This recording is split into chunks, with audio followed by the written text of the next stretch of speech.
LAVAL, in adopting Feasibility, its sustainable urban planning policy in spring 2011, opted to promote the development of compact, multi-purpose, user-friendly neighborhoods on its territory.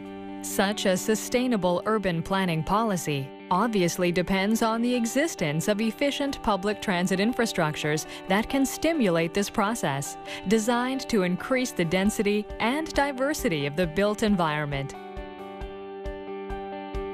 The metro continues to be the ideal option for structuring Laval's central areas. The success of the first 3 metro stations in Laval is striking proof of this. Yet such a means of transit often takes a very long time to be approved and built. As Laval is developing quickly, now is the time to invest in efficient public transit infrastructures.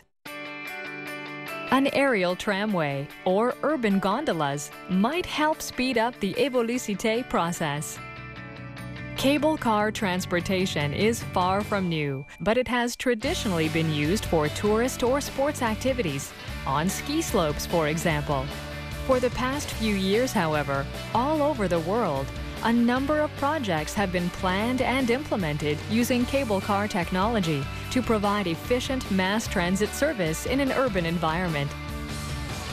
An aerial tram can offer a perfectly sufficient capacity for urban transit.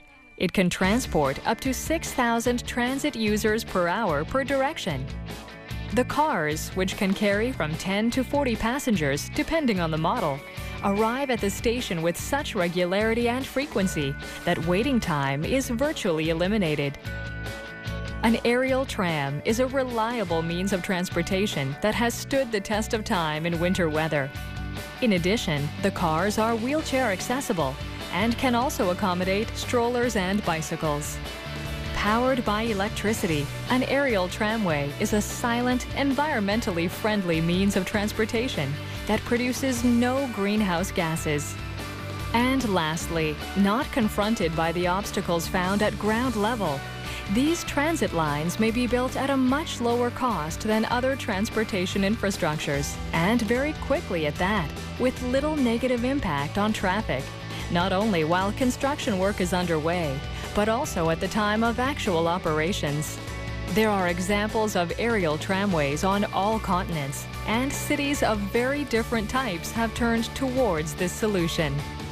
Initially introduced in South American cities, urban projects are proving to be of growing interest to more and more cities in the Northern Hemisphere. New York has just fully renovated a former line.